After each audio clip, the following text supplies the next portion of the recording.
Welcome. This is Marty Major with FLIR Security's TCX Training Department, and we're here today to talk about rules and alarms in the Meridian/Horizon platform. So you can see right here I've already got my Meridian Admin Center application open, and you can see here this is our dashboard that we're presented with when we first open up the application. Number of different ways to navigate to things. We have our tree and our sidebar on the left-hand side right here, which will take us to the various things. But we also have them broken down into our recommended settings, cameras and users, and a lot of the other things are done right here in our advanced settings. And you can see right here rules and alarms is the top one. So let's go ahead and click on this. Or alternatively, we could click on rules and alarms here on the sidebar. Both take us to the same spot. Now you can see once we get here to this page where it's broken down into two different sections, basically, alarms and rules. Now a rule is how we use an alarm, right? So the first thing we need to do is actually create the alarm, and then we can actually create the rule, which would invoke what we do with that alarm once it occurs. So let's go ahead and look at alarms right here. You can see I can flop back and forth, alarms versus rules, and then we'll do that here in a second. But I just want to start off by adding an alarm. So let's go ahead and do that.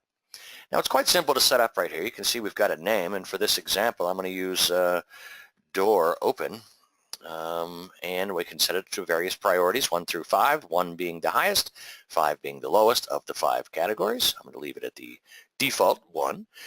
We can also set some parameters to this, like for instance if I don't have somebody watching this that can react to something, maybe I want that alarm to clear after a certain number of minutes or seconds, etc. I could also have recording on a camera started because of this alert firing, or the door being open, basically, once I get it all set up. So you can see these are both optional. They don't have to be used for any of them, depending on your setup. Now that's just basically the top part right here. We name it, we set it a priority, and we can add these two functions to it.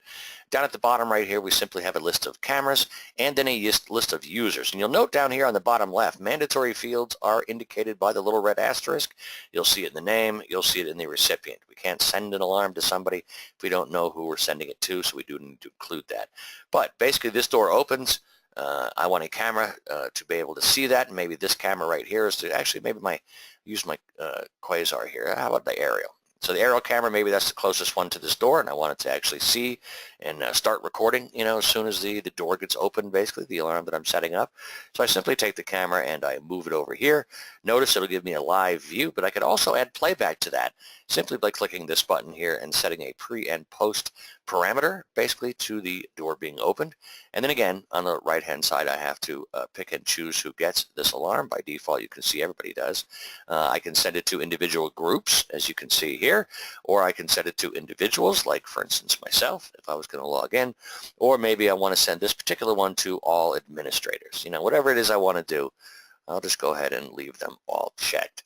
Now, again, alarms should generally be only sent to the people that can do something, so this may not be a good example. But this is it. This is the basic alarm setup. If you have any problems, you can always click on the help button, and it takes you right to the help files that assist you in setting those up. So I've got the alarm created. I'm just going to hit save now. And now you can see the door open alarm is there, but it's just sitting there. It's not doing anything. I haven't tied it to any rule, and that's what we need to do next, of course. Now, if I wanted to make a change, if I wanted to delete it, I simply highlight it and delete. If I wanted to make some changes in here, maybe add, some of those settings that we did not leave off, or that we did not add in the beginning, like clear, after a number of seconds, I could simply highlight it, click edit, and go right back in and make any of those changes.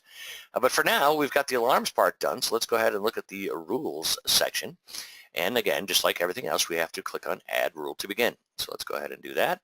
Now you can see at the top, we start with a rule name. So just to keep it uniform, we're just going to call this one Door Open as well. Or how about, Door 2 Open, just to be very specific.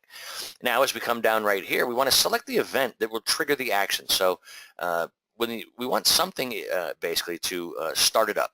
So is it going to be an alarm? Is it an input pin? Is it going to be something? Now this is a door open alarm, so that input pin we could have tied to the door strike itself. So let's just do that.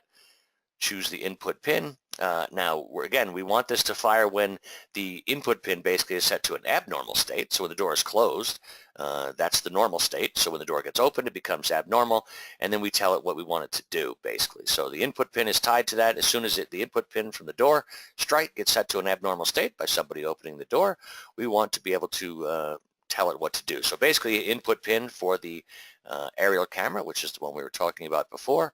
Set it all up. Now the action, when that occurs, when the door opens and it's set to the abnormal state of being open, what do we want it to do? And that's what the actions are all about down at the bottom.